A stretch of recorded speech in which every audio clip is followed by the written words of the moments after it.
and welcome to More Than Clothes with me, your host, Sarah Ryan. In this podcast, we'll explore the connection between style, identity, confidence, and mindset, and why getting dressed is never just about clothes. Today, we are going to get into why so many women, and I'm not going to leave out men either here because I know men can struggle with this as well, but I'm guessing most people listening are women. So why so many women struggle with their style. And by the end of this episode, I'm hoping that you'll realise why you may be feeling frustrated, disconnected from your wardrobe, just struggling in general to get it right, that there are many reasons for this.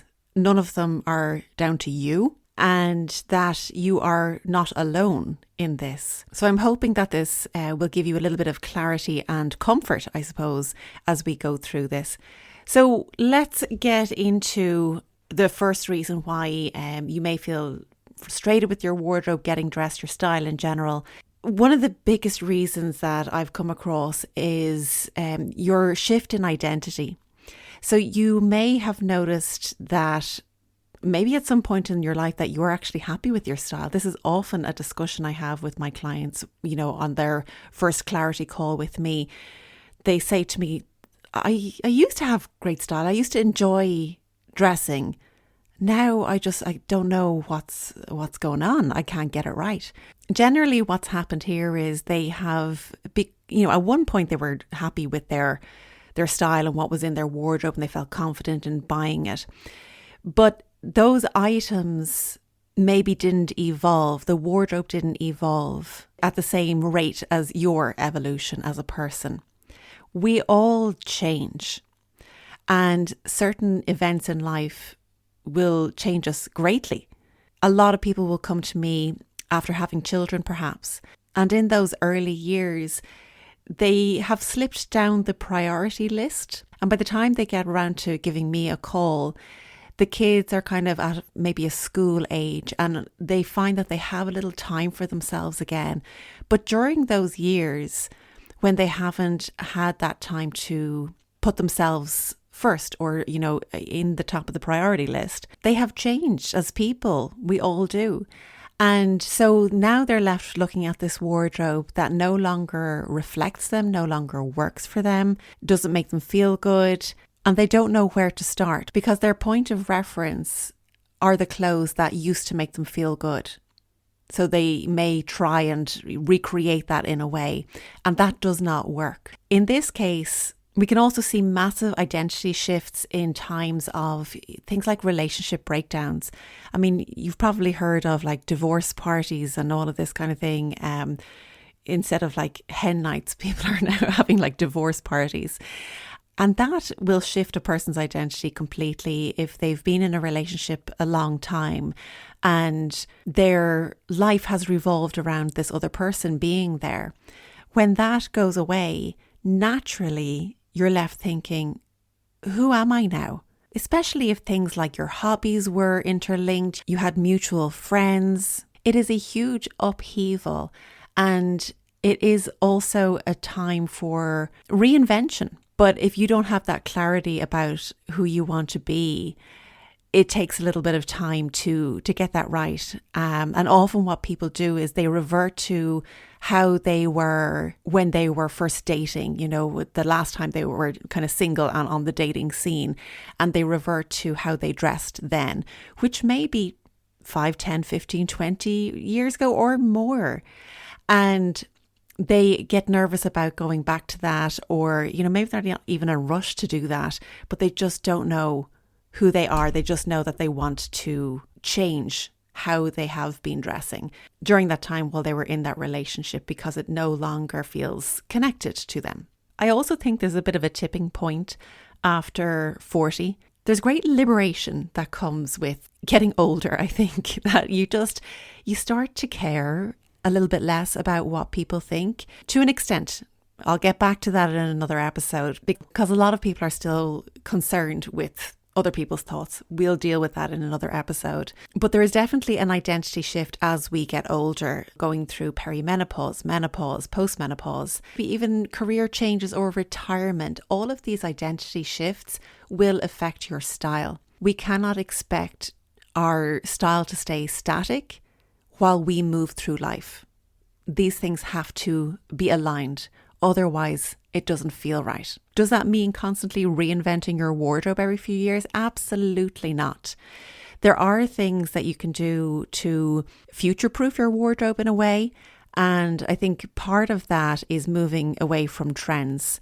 Lately, we've seen the barrel jean or shape trending. It's been everywhere. And if you follow any influencers, you can bet your bottom dollar that they all have the barrel jeans with a pair of pointed kitten heel shoes. Guaranteed. It's really trending at the moment. And in a few years' time, it'll be something different. But if those barrel leg jeans are in your wardrobe, you're going to feel like, oh, I'm out of date now. This is not the latest thing. We have to get over this idea of buying into trends. And how do you get over that? Well, you learn about who you are and what you want. It's going to be a theme throughout this podcast. I'll teach you ways of getting to know that and working through that. So just be aware of, if you are feeling lost, just take a look at the last few years and think to yourself, has my identity changed? Have I evolved? Do I feel like the same person I was 5 years ago? I'm guessing not.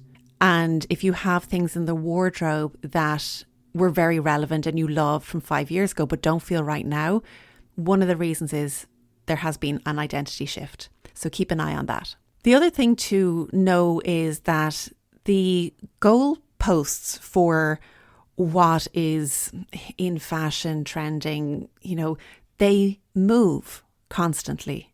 And this just elaborates on my previous point. We are constantly being told what's in, what's out. The Gen Zs are laughing at the millennials.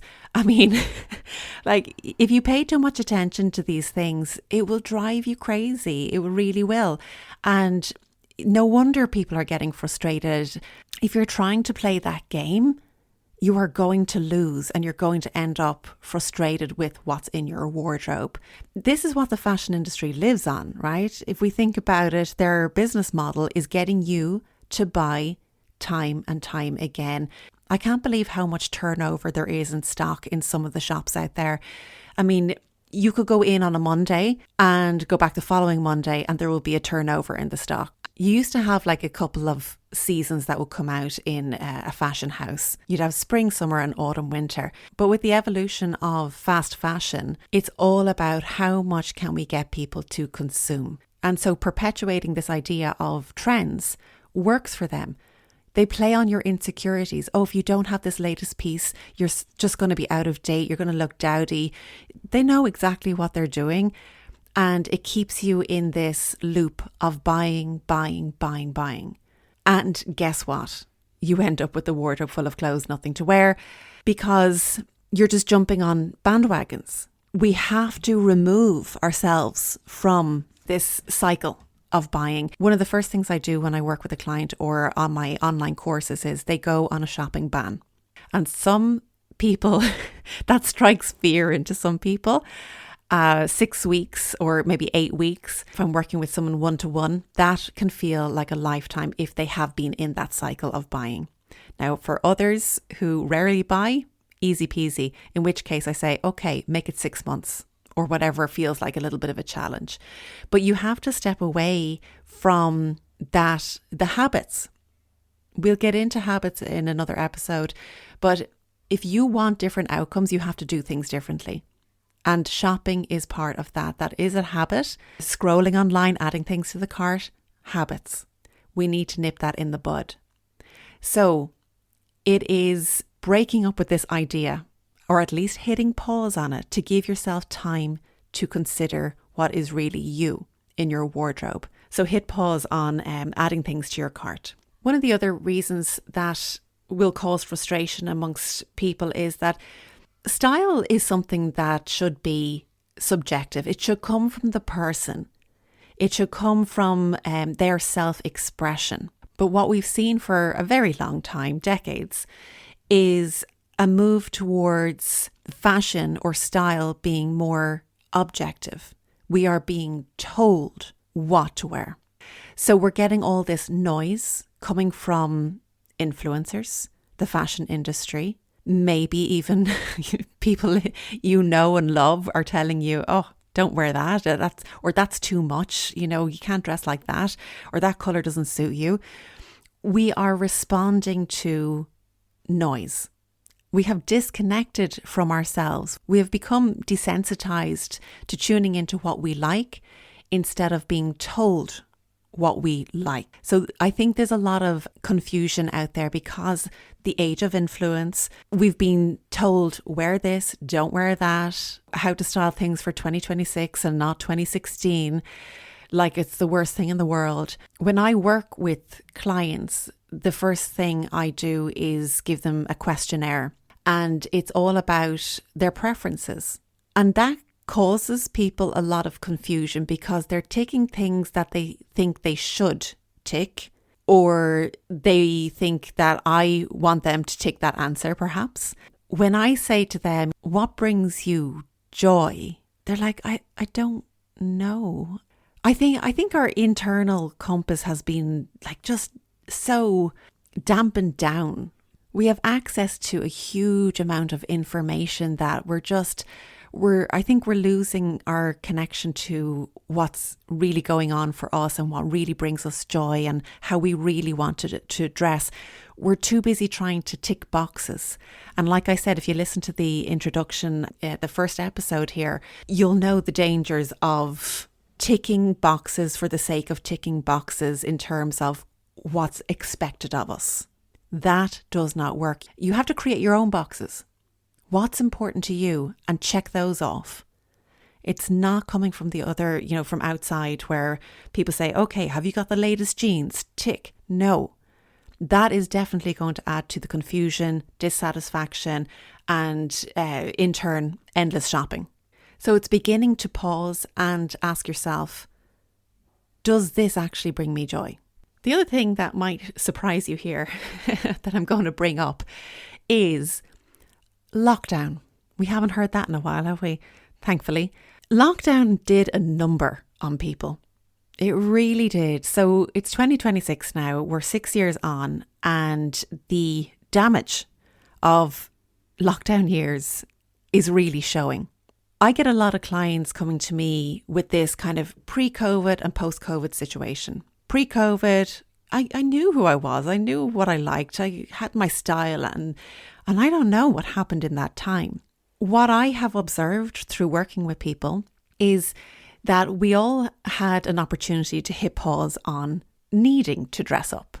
And the novelty of staying in maybe our pajamas all day, or at least our sweatpants, we weren't wearing heels, that was really great for a short time. But over a longer stretch of time, that actually did some damage. What happened was people forgot how to dress, as silly as that might sound. I believe style is a little bit like learning a language. If you don't practice it regularly, eventually you'll lose it. So people stopped practicing how to get dressed. And when they had to, after a couple of years of wearing the sweatpants, they noticed that their identity may have changed during that time. Of course, we all evolve and grow. Bodies changed. I mean, we all heard that, what do they call it, the COVID stone. A lot of people, because we were inactive, many of us, we had weight change. And of course, that is going to affect your clothes and how you feel in them and, whether you can fit in them or not. So that was also a part of it. I actually started, some of you might remember this if you've been, following me for a while. I started something called Fancy Friday during lockdown, where on a Friday, if you hadn't kind of dressed up all week, this was the opportunity to wear the good stuff. Put it into practice. It didn't matter that you weren't going anywhere. I mean, people had the excuse, oh, I'm not seeing anybody, I don't have to dress up. Never think that you are dressing for other people. That's a big mistake. You'll notice that if you were one of these people who lived in sweatpants, Over time, this affects your mental health. It signals to the brain that you're not making an effort. We're just going to lounge around at home all day and maybe do a little bit of bed rotting, right? So over time, that is not good. Whereas if we interrupt that pattern and we dress up, and you know yourself, if you've ever put on an outfit and dressed up a little bit, you feel different. You feel better. We'll talk about it another day, but it's science to that. It's scientifically proven that dressing in certain ways affects how we feel about ourselves and how we perform. So I made a point every Friday to send out to, whoever was following me at the time, to make that effort. If you had gone all week, do something, dress up or treat yourself to something nice or whatever it was that just made you feel a little bit better and broke that routine of staying at home all day in the sweatpants. So lockdown did a number on people. It really did. And if you are that person that has this pre-COVID, post-COVID situation, you are not alone. The last thing I'm going to mention here is, I touched on it before, but the age of influence. Influencers do my head in, to be honest. I can't understand how people can, I know people are making a living and everything, but like pushing out cheap clothing to the masses, knowing that they're not going to work for everybody, I just feel that's irresponsible. It's unethical. I mean, I have been approached from various companies asking me to, they'll send me clothes and I'll get a discount code and I receive a portion of that earnings, when I sales come through using that code. And I of course I do my research into companies and things like that. But, most of the time I say no because I don't agree with it. And if ever I do take on a campaign like that, I have to say this would be good for this body shape, or this would be good if you're this style personality. I can't get on board with just selling out to the masses for the sake of a paycheck. This, you can probably hear it on me. This drives me crazy. I just can't get on board with it. So I think the age of influencers have a lot to answer for. I think, of course, there are positive sides to influence as well. But when they are simply selling out, I can't get on board with that, because those items are going to work for a very small number of people that are going to buy these things, but they don't care about that. And it's not good. It's not good. To summarize what we've covered today, we're talking about why women are struggling with their style. We talked about identity shifts, which can include, having children, or maybe, coming to terms with not having children as well, breakdown of relationships, sometimes health as well. I've worked with many women who have gone through health concerns, even medical procedures, losing hair. Like that affects a person's identity hugely. And something like that is going to change who you are. It may affect your confidence, and the wardrobe that you had may no longer reflect the person you feel like you are today. The moving goalposts as well, forever trying to keep up with trends and the fashion industry playing on our insecurities, and going back to something that should be subjective. It should come from you, from within, to tune back into yourself, has now become something objective. We're being told what looks good. We're being told what to wear, what not to wear. Lockdown, of course, playing a big role in why women are struggling. And the age of influence. I would say, if you're going to do something following this podcast, just check in with your social media and notice the influencers that you follow. And I know there are good ones out there as well. So, just check in, maybe just do a little audit of where you're spending your time while you're on Instagram or wherever it is you get your information, TikTok, or just take a little note about what these people are actually selling and just question it. Are your values aligned with what they're doing? So if you feel like you fit into these reasons, you're not alone. They're very valid reasons. It's not surprising that so many women feel like they're struggling with their style. So there's a couple of things there. Just pay attention to who you are now, what in your wardrobe is representing who you are now, and what no longer feels right. And if you do anything, get off that trend bandwagon. Give yourself some space. Hit pause on the buying button. Delete the apps where you usually go scrolling for clothes just to kill some time. If you do those things, you will start moving in the right direction. Let me know in the comments on the podcast if any of this hits home for you today, if you could relate to any of this. And also if you'd like to be in a community of like-minded women who are kind of going through a similar story. So if you're listening to this podcast, you have probably struggled with style somewhere along the way. I have a whole community of women who are finding their way through style, all different ages from all over the world. Really supportive, friendly, non-judgmental community. Really great place to spend some time. So you are most welcome to join us there. Otherwise, I'll see you in the next episode. Thanks so much for listening today. I really appreciate you being here, and I'll see you next time. Take care. Bye-bye.